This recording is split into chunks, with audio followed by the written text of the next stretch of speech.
Novena lección de teología espiritual. A partir de esta novena lección vamos a estudiar el tratado de los padres José Rivera y José María Iraburu en su obra titulada Síntesis de Espiritualidad Católica. Pongámonos en manos de la Santísima Virgen María, nuestra Madre, para que nos regale ella en su intercesión la pureza de su alma, de su mente y de su corazón, para que verdaderamente acojamos la palabra del Señor y del Magisterio de la Iglesia y caminemos junto a ella hacia la santidad verdadera. Bendita sea tu pureza y eternamente lo sea, pues todo un Dios se recrea en tan graciosa belleza. A ti, celestial princesa, Virgen Sagrada María, yo te ofrezco en este día alma, vida y corazón. Mírame con compasión, no me dejes, Madre mía. Amén. Bienvenidos, queridos hermanos todos. Esta síntesis de espiritualidad católica está contenida en una obra de 529 páginas que va a ser difícil estudiarla toda a través de este medio, sino que pues haremos una síntesis de la síntesis, valga la redundancia, para que sea esta ponencia nuestra una motivación para que ustedes lean la obra completa, porque de esa manera tendremos todos los elementos suficientes si queremos llegar a la santidad. Entonces, como una motivación, comentaremos únicamente el índice de la obra. La obra está compuesta por una introducción y 5 partes o 5 apartados o 5 grandes capítulos, ¿verdad? En la introducción habla de el concepto del nombre de teología espiritual, la naturaleza. También hacer una referencia sobre que la teología espiritual es una ciencia difícil. Lo decíamos en nuestra clase anterior también, que es bastante ignorada, pero que es preciosa, ¿verdad? También veremos un poco la espiritualidad y las espiritualidades de las diferentes congregaciones religiosas. En una primera parte, en un primer gran capítulo, se estudiará las fuentes de la santidad. La fuente de la santidad son relativamente 7, 8, 9 son las fuentes de la santidad. Primero, la primera fuente de la santidad es la devoción al Creador, la devoción a Dios. Estudiar también en esa devoción al Creador, conocer al Creador por su criatura. Entonces, ver un poco el misterio del cosmos maravilloso, la creación de Dios. Estudiar a nuestro Dios creador, infinito, creador de todas las cosas, como decimos en el credo. Ciertamente ya tenemos conocimiento de Dios uno y trino con nuestra clase de teología dogmática del misterio de Dios. Estudiar las criaturas de Dios, tanto la naturaleza física como las criaturas humanas. También la espiritualidad creacional, o sea, la espiritualidad que podemos encontrar en la creación, en la Sagrada Escritura, en la tradición. Y la espiritualidad creacional, pues también, ¿verdad? Tanto de la Biblia como del Magisterio y la tradición. Más adelante, un segundo apartado de este gran capítulo, la confianza en la providencia de Dios como una fuente también de santidad. Confiar en la divina providencia de Dios, que Dios proveerá, porque Dios conserva todo, Dios coopera en todo y Dios con su providencia gobierna todo. La providencia divina sobre lo grande y sobre lo pequeño, esa providencia amorosa de Dios, aún a sabiendas que existe el mal, los modos del gobierno divino providentes, cómo gobierna en su providencia el Señor Dios, y la espiritualidad providencial, lo que provee el Señor, y la vía del abandono, ¿verdad? Abandono en la voluntad de Dios. Otra fuente de la santidad, y es el núcleo, diría yo, de la fuente de la santidad, es Jesucristo. Jesucristo en la vida de los hombres.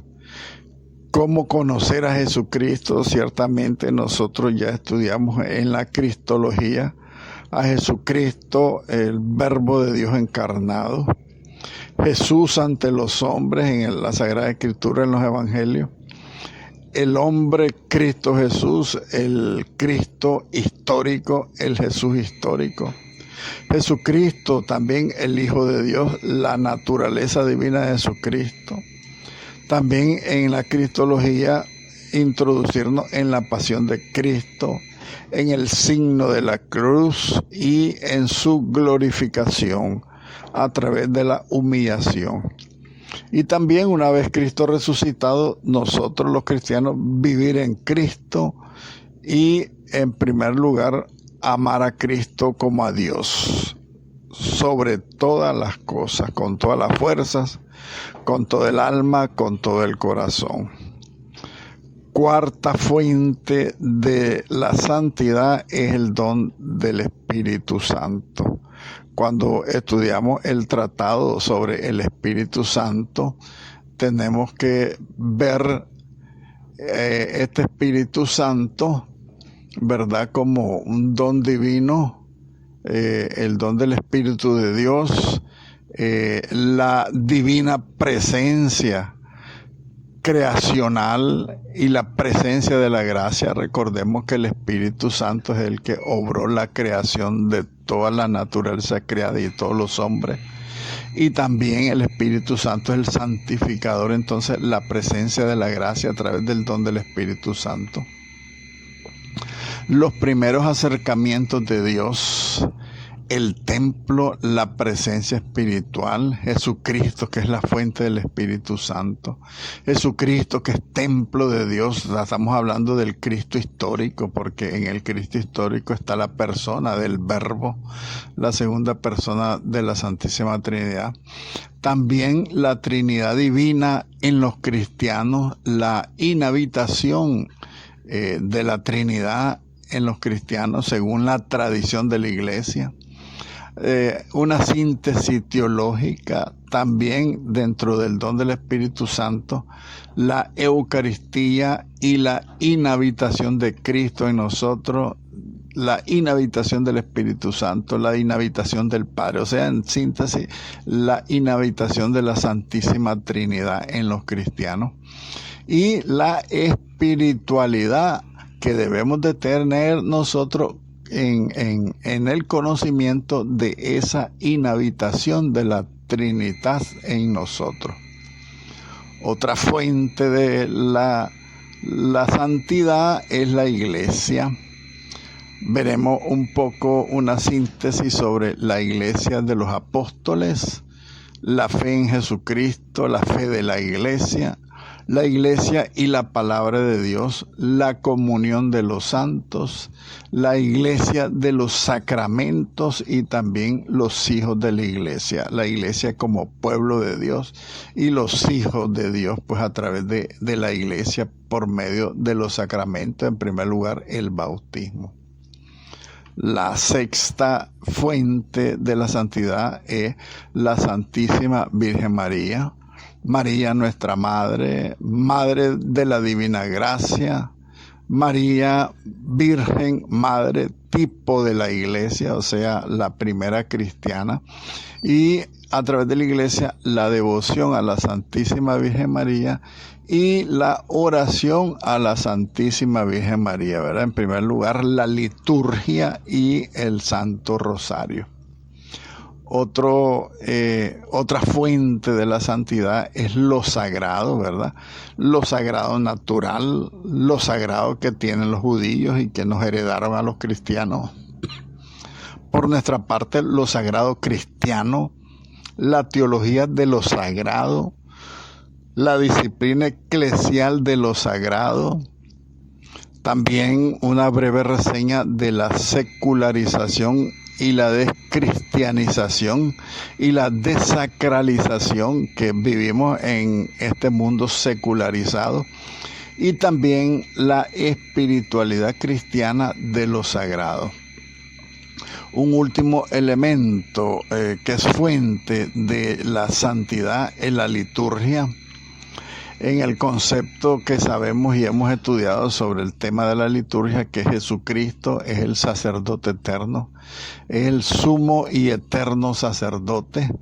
La presencia viva, las diferentes presencias vivas que tenemos en Jesucristo a través de la liturgia, sabiendo también la definición que hace la Sacrosanctum Concilium del Vaticano II sobre la liturgia, que obra de Cristo y de la Iglesia, Cristo presente en su palabra, Cristo presente en la oración litúrgica, Cristo presente en los sacramentos, en primer lugar en la Eucaristía, el domingo como el día del Señor, la Pascua semanal, el año litúrgico, los sacramentos y los sacramentales, la liturgia, ¿verdad?, en su simbología y en su belleza, las normas litúrgicas, la participación de todos nosotros los fieles, como en la participación de la triple dimensión de Cristo, sacerdote, profeta y rey, con nuestro sacerdocio común de los fieles, participación en la liturgia, la participación nuestra en la Eucaristía, la comunión frecuente, la adoración eucarística, en síntesis, la espiritualidad litúrgica, en la liturgia como la fuente litúrgica de la santidad. Eso es en la primera parte, en un gran primer capítulo de la obra, pues, de estos síntesis de espiritualidad católica. En la segunda parte se trata de la santidad. Es el gran título de la segunda parte, compuesta por 6 subtemas: la gracia, las virtudes y los dones del Espíritu Santo, ¿verdad? Lo que dice la Sagrada Escritura sobre la gracia, lo que dice la Iglesia a través de la doctrina sobre la gracia santificante que recibimos por los sacramentos, la gracia, las virtudes y los dones del Espíritu Santo que recibimos por el bautismo, las virtudes humanas, las virtudes teologales, las virtudes morales, el don del Espíritu Santo, las gracias actuales, que son las gracias que nos regalan los sacramentos o las gracias sacramentales, el crecimiento y la penitencia dentro de la gracia, las virtudes y los dones, el crecimiento y la oración de petición, el crecimiento y las obras meritorias. Recuerden que también hablamos de las obras meritorias. Cuando nosotros hacemos obras buenas en estado de gracia, ganamos mérito ante Dios para nuestra santificación. Y que cuando hacemos obras buenas pero en pecado mortal, no adquirimos ningún mérito porque son obras muertas. También el crecimiento de las virtudes, el crecimiento y los sacramentos, principalmente la penitencia y la Eucaristía, sacramentos que nos hacen crecer si los vivimos más frecuentemente, y el crecimiento y las gracias externas que Dios nos regala, o sea, las gracias que vienen desde fuera de nosotros. Eso es, en primer lugar, pues, en la segunda parte, la gracia, las virtudes y los dones. Segundo subtema, la santidad. ¿Qué dice la Sagrada Escritura sobre la santidad? La elevación ontológica, o sea, la elevación que como naturaleza divina traemos por ser criaturas de Dios y por el don del bautismo. La deificación que tenemos nosotros por la inhabitación de la Santísima Trinidad en nuestra alma. Deificación significa que nos vamos transformando en dioses, porque lo dice San Pablo. Recuerden que somos como dioses, que en sentido de que nosotros tenemos en nuestra naturaleza humana la naturaleza divina, que la vamos recibiendo poco a poco a través de los sacramentos. Y en esa deificación y esa elevación ontológica también la espiritualización, o sea, la transformación del hombre carnal al hombre espiritual. La santidad ontológica que nosotros por esencia traemos como don de Dios a través de los sacramentos.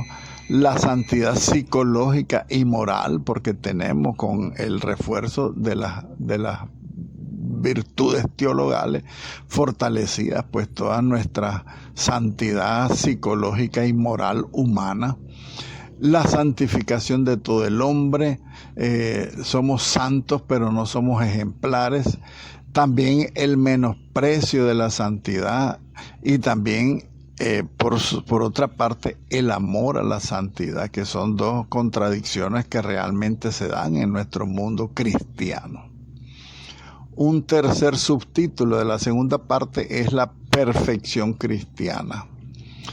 Tratar el tema sobre la santidad y la perfección cristiana, que consiste en la caridad, en el cumplimiento de los preceptos y los consejos evangélicos. Los preceptos son los 10 mandamientos y los consejos evangélicos, ¿verdad? Que son pobreza, castidad y obediencia. La vida ascética y la vida mística, que significan estas dos palabras.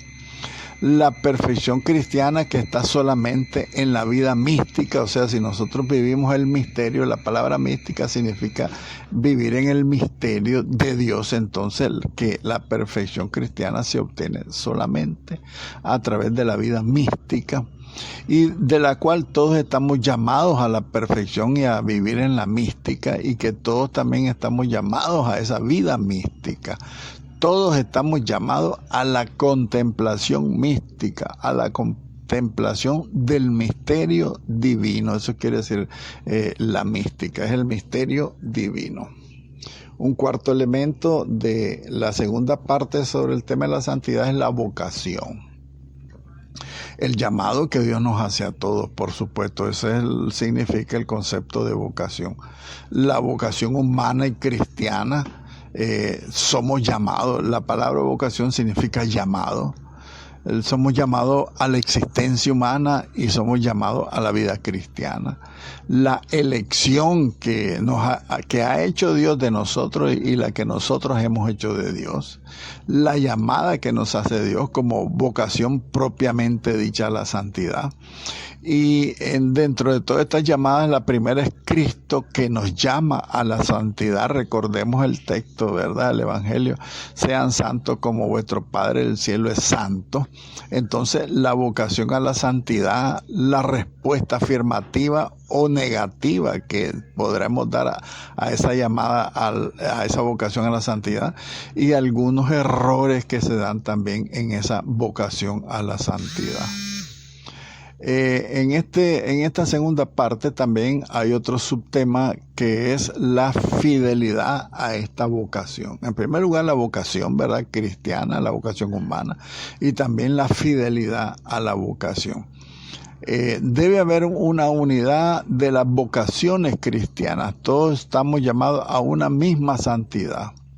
La vocación laical, la vocación apostólica, ¿verdad?, que son las consagraciones de los religiosos y de los consagrados, de los ordenados sacerdotes, las vocaciones y la naturaleza humana, la gracia para la vocación, los laicos y la perfección cristiana, todos nosotros, a la luz pues de los preceptos y los consejos evangélicos. Los preceptos, repito, son los 10 mandamientos, y los consejos evangélicos: ser pobre como Cristo, ¿verdad?, obediente, y también pobreza, obediencia y castidad, la pureza moral.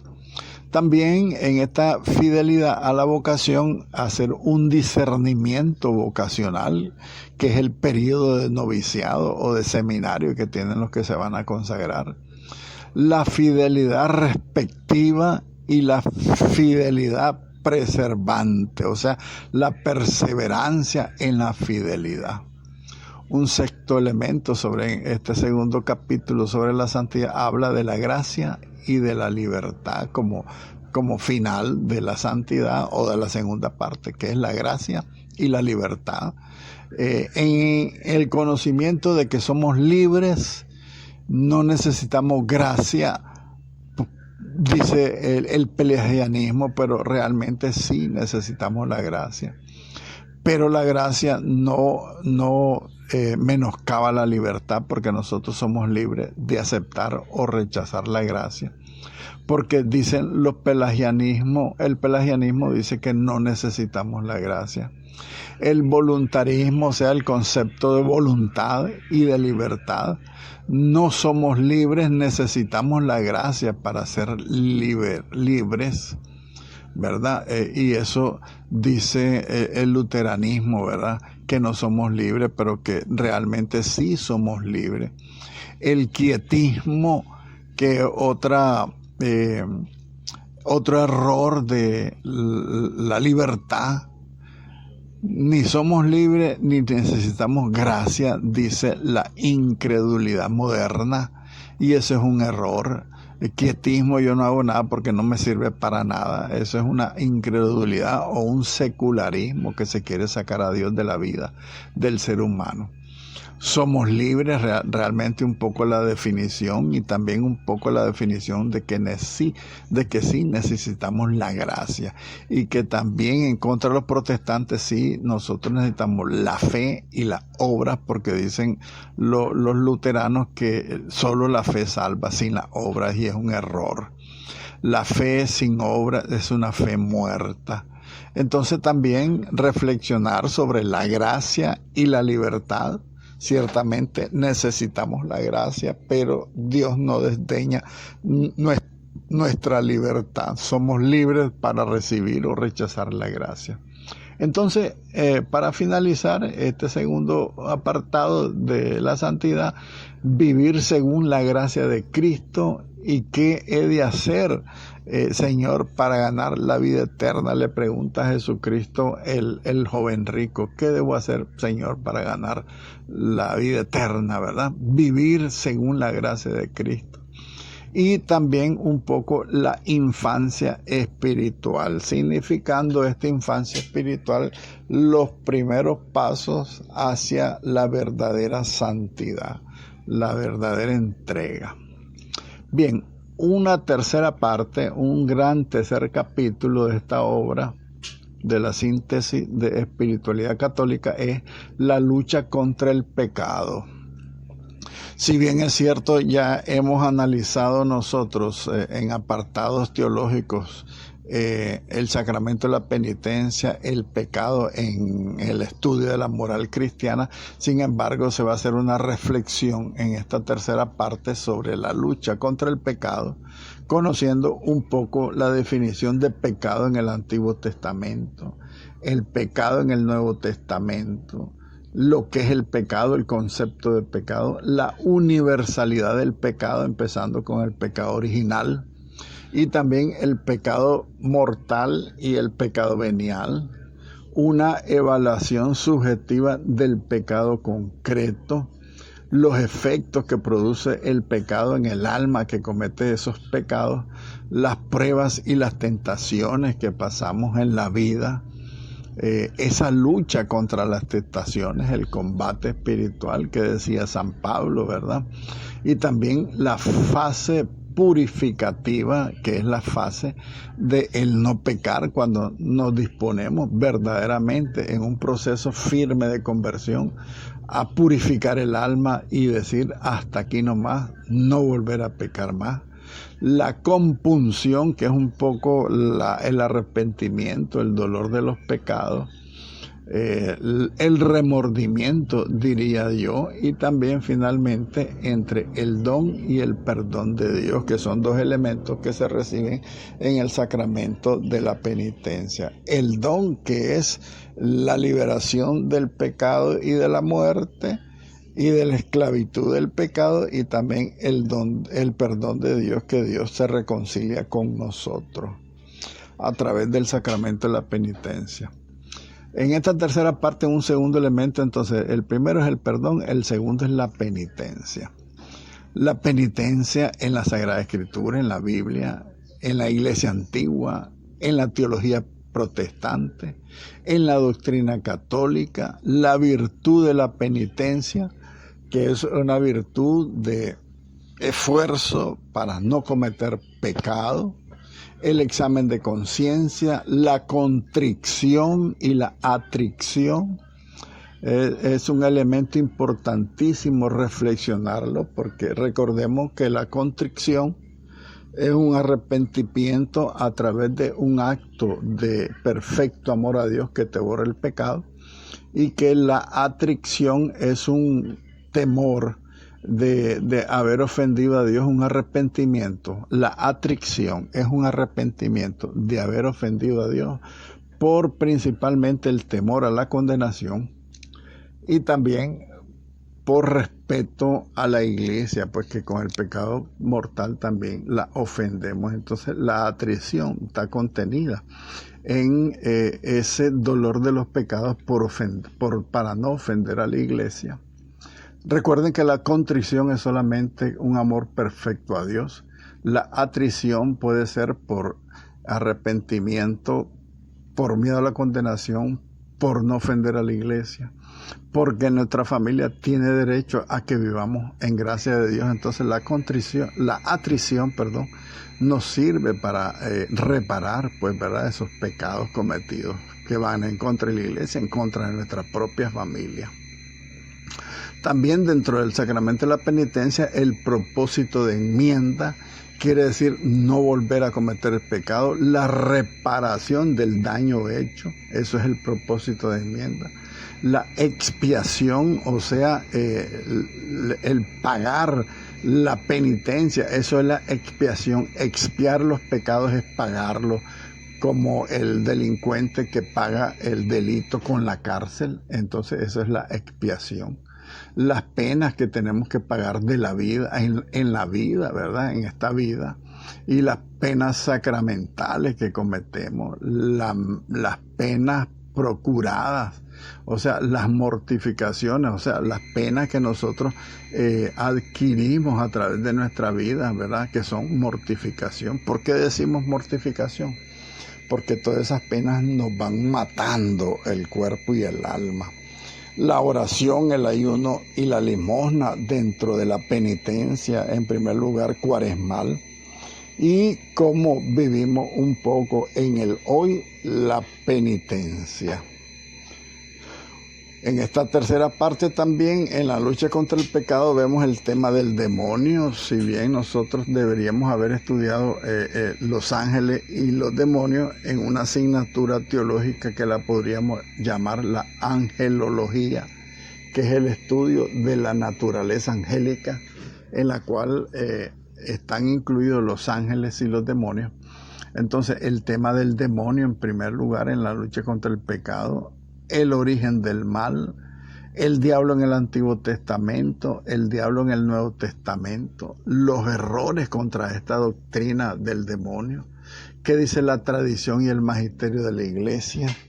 También un poco el tema muy actual de las tentaciones diabólicas, la obsesión diabólica, la posesión diabólica, la espiritualidad de la lucha contra el demonio, las señales del demonio, tantos temas que se pueden tratar dentro del tema del demonio, de la angelología, que es la naturaleza angélica de los ángeles y de los demonios, que valdría la pena reflexionar sobre este tema. Entonces, en la lucha contra el pecado, un cuarto elemento es la carne, el mundo, el demonio y la carne, ¿verdad? son los tres enemigos del alma. Entonces, en esta lucha contra el pecado, veamos lo que dice la carne. ¿Cuál es la abnegación de la carne en el Nuevo Testamento? Algunas claves previas: la ascética activa y la mística pasiva, el sentido de los sentidos humanos y el espíritu, la ascética del sentido, la ascética del espíritu, la ascesis del entendimiento, o sea, el entendimiento racional, cómo crece, la ascesis de la memoria, cómo puede crecer nuestra memoria en la santidad, la ascesis de la voluntad, que la voluntad humana nuestra, cómo puede ir creciendo hacia las cosas divinas, la ascesis del carácter, o sea, el perfeccionamiento en nuestro carácter, la necesidad de la mística pasiva, la mística pasiva en el sentido que es un don divino, nosotros aceptarla, recibirla como gracia, y la mística del sentido, ¿verdad? El sentido racional humano, cómo introducir la mística en nosotros, el misterio divino, y la mística del espíritu, de nuestro espíritu, ¿verdad? Eso un poco en la lucha contra el pecado, de los tres enemigos del alma: el mundo, el demonio y la carne. Veamos el mundo. ¿Qué dice del mundo? En el mundo sin ser del mundo, dice el Nuevo Testamento. Los cristianos vivimos en el mundo, pero no somos del mundo. El influjo del medio ambiente en el individuo. ¿Qué pasa en nosotros por el influjo del mundo? Los influjos sociales que se reciben inconscientemente en los seres humanos, en las personas. Cómo influye la maldad, los vicios, las modas dentro de nuestra vida espiritual. El conformismo y la rebeldía y la independencia que nos quiere hacer ver el mundo para con Dios. La moda que es cambiante y que así va cambiando la conciencia de los cristianos, de los hombres en primer lugar, de la sociedad, pero también de los cristianos. La necesidad de la afiliación social, por supuesto. Nosotros vivimos en el mundo, somos iguales a todos los seres que vivimos en este mundo, pero sin ser de este mundo. Entonces tenemos que estar insertos en el mundo, pero no para dejarnos contaminar el mundo, sino para transformar el mundo social a través de nuestro testimonio. La libertad del mundo en la Biblia, la libertad del mundo en la antigüedad cristiana, el bautismo, también como una sintaxis de cambiar la filiación que tenemos del mundo para unirnos a la filiación divina por el bautismo. La ascesis para ser libres en el mundo, o sea, el crecimiento espiritual para ser libres del mundo, para que el mundo no nos atrape. Claudicantes y resistentes y victoriosos, ¿verdad? Quiere decir esto que no claudiquemos contra las incidencias del mundo, resistiendo a las incidencias del mundo para salir victoriosos de las incidencias del mundo. Libres del mundo por la vida religiosa, por la gracia, que no somos de este mundo. Vivimos en el mundo, pero no somos del mundo, dice la Sagrada Escritura. Y libres del mundo también por la muerte, ¿verdad? La muerte al pecado en primer lugar, pero también la muerte física. Nos liberamos de este mundo cuando morimos, pues, ¿verdad? Porque salimos de este mundo y dejamos de ser carnada para las fuerzas del mal que están en este mundo. Bien, un cuarto elemento, más bien una cuarta parte en la que está conformada esta obra de la espiritualidad católica, ¿verdad? Es el crecimiento en la caridad, que ya lo hemos mencionado algunas veces en nuestra clase. Y en este crecimiento espiritual está en primer lugar la humildad, la caridad, la oración, el trabajo, la pobreza, la castidad y la obediencia. Y por último, la ley. Veamos el primer lugar, entonces, la humildad. Ser libre en la libertad de la humildad, la humildad ante Dios, humildes también ante los hombres, la virtud fundamental que es esta humildad como una virtud fundamental. En el paganismo, cómo se ve la humildad, en el Antiguo Testamento, en el Nuevo Testamento, revisar la humildad, en el Evangelio, revisar la humildad, en los apóstoles, revisar la humildad, en la iglesia naciente, por ejemplo, en el monacato, o sea, en los monasterios primitivos, ¿qué dice San Agustín sobre la humildad? San Juan de la Cruz. Humildes ante Dios, humildes ante los hombres, humildes ante nosotros mismos, humildes en la actividad, humildes ante el pecado, humildes para amar, humildad personal y corporativa, vocaciones hacia la humildad y al servicio. La humildad debe ser pedida, la humildad debe ser pedida, pedirle al Señor, Señor, hazme humilde, y también en el juicio final, para los humildes y para los soberbios, ¿cómo va a ser el juicio final? Para los humildes y para los soberbios la condenación, creo yo, en primer lugar, ¿verdad? Para los humildes la vida eterna, para los soberbios la condenación eterna o la segunda muerte. Si bien es cierto, ya hablamos de la caridad anteriormente, en este quinto apartado sobre el crecimiento en la caridad, tratemos el tema de la caridad, ¿verdad? El misterio del amor, Deus Caritas es, Dios es amor, dice el Papa Benedicto. Valdría la pena revisar el amor de Dios según el Papa Benedicto en su encíclica Deus Caritas es. Dios nos amó primero, nosotros amamos a Dios porque Él nos amó primero. Nosotros amamos al prójimo como en cumplimiento del mandamiento nuevo del amor. Amor a Dios y amor al prójimo. La filantropía y la caridad, que la filantropía es todo lo contrario a la caridad, ¿verdad? Que lo que haga tu mano derecha no lo sepa la izquierda, pero en la filantropía están las fotos y la propaganda de que sos bueno.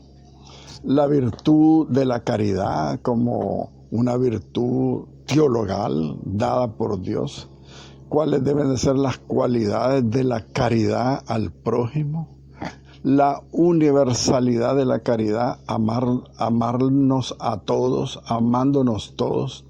El orden de la caridad imperfecta, la obra de caridad, los pecados contra la caridad y la comunión y el arte de amar. Por otra parte también, si bien es cierto, ya hablamos de la oración como una fuente de la santidad, también en el crecimiento de la caridad está la oración. La oración de Cristo, la oración de los cristianos, el ejercicio de las virtudes y la oración de petición, la oración de acción de gracia, de alabanza, la oración continua, los jaculatorios, los grados de la oración, los cristianos sin oración, que son las oraciones activas, las oraciones pasivas, la oración espontánea, cuando se dicen muchas palabras, la oración vocal, la meditación, la oración de simplicidad, las oraciones semipasivas, las oraciones totalmente pasivas, la humildad de cada uno en su grado en la oración. Como San Benito, ora et labora, la oración y el trabajo, el lugar, el tiempo y las actitudes corpóreas para la oración, los consejos en la oración dolorosa, las dificultades en la oración y el apostolado, ¿verdad? En primer lugar, todo eso. Y por supuesto que en el crecimiento de la caridad va incluido también el trabajo. El trabajo, una visión mundana del trabajo, una visión ambivalente, la visión cristiana del trabajo, los fines del trabajo, eso es un poco un elemento social, ¿verdad?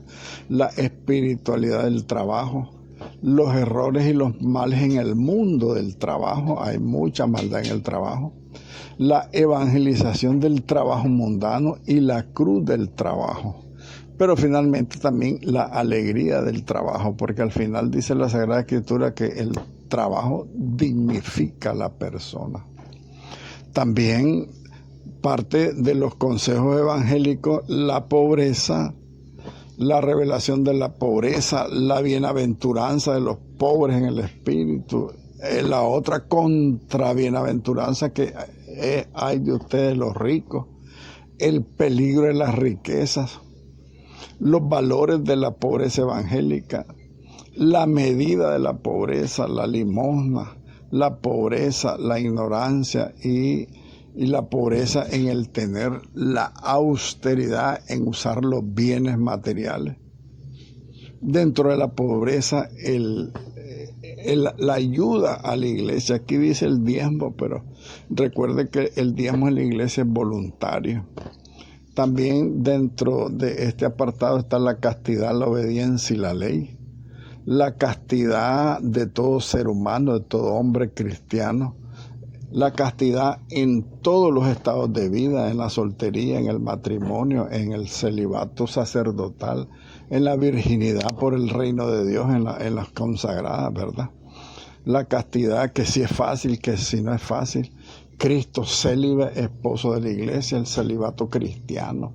Los valores del celibato evangélico.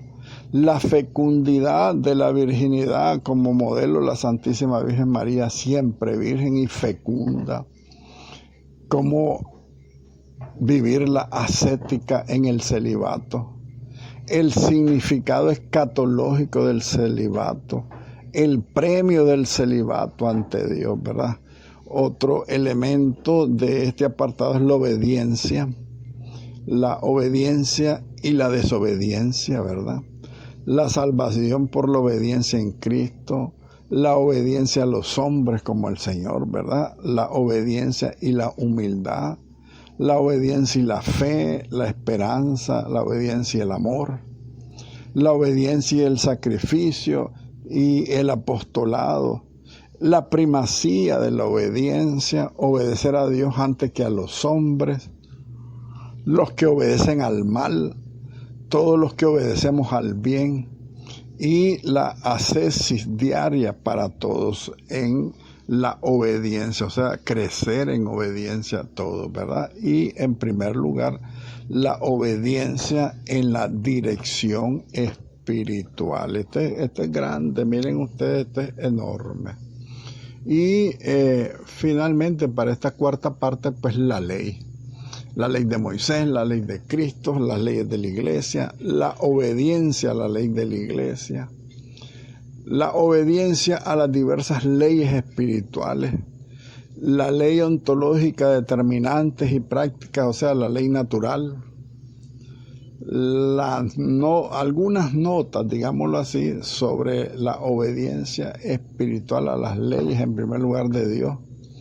¿Cuándo es lícito no cumplir la ley positiva, la ley humana? La cantidad conveniente de leyes, también el amor a la ley eclesiástica, los votos, porque también es parte del cumplimiento de una promesa, ¿verdad? Y una quinta parte, que son los temas finales, que son temas prácticamente escatológicos, que trata de la glorificación de Dios y la santificación del hombre.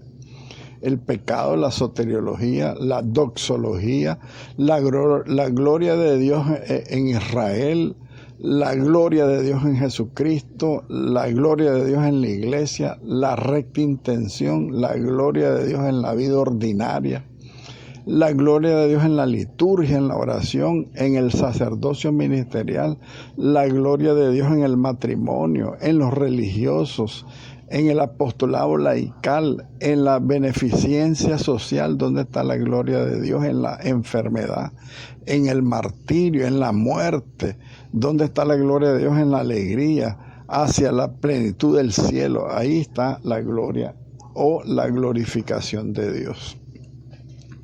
Un segundo tema sobre estos finales de la quinta parte es las edades espirituales. Hay edades espirituales porque acuérdense que se habla dentro de los santos místicos de la infancia espiritual y de la madurez espiritual y del culmen, pues, ¿verdad? De la madurez espiritual. Entonces, el crecimiento espiritual, ¿cómo se denota, cómo se descubre en la Biblia, en los padres de la iglesia? En la Edad Media, en las épocas posteriores, en el magisterio de los apóstoles, el cuadro sinóptico sobre el crecimiento espiritual, el cristiano niño o infantil, el cristiano joven, el cristiano adulto, ¿verdad? Y por último, el final de esta vida, para concluir el libro más bien de esta reflexión, que es el final de la vida sobre estos temas escatológicos sobre la unción de los enfermos. Recuerden que es al final de la vida, entre la vida y la muerte, el juicio particular, el purgatorio, el juicio universal, la resurrección de los muertos, el infierno, el cielo, purgatorio, la espera escatológica que vivimos hoy por hoy en la iglesia del día del Señor. Todo eso al final pues son elementos escatológicos que nosotros ya lo profundizamos en primer lugar pues para hacer una breve reseña de todo el contenido de este libro de estos padres maravillosos, ¿verdad? José Rivera y José María Uraburu, en su síntesis de espiritualidad católica. Buen provecho y espero que todos puedan leer este libro. Gloria al Padre y al Hijo y al Espíritu Santo, como era en el principio, ahora y siempre, por los siglos de los siglos. Amén.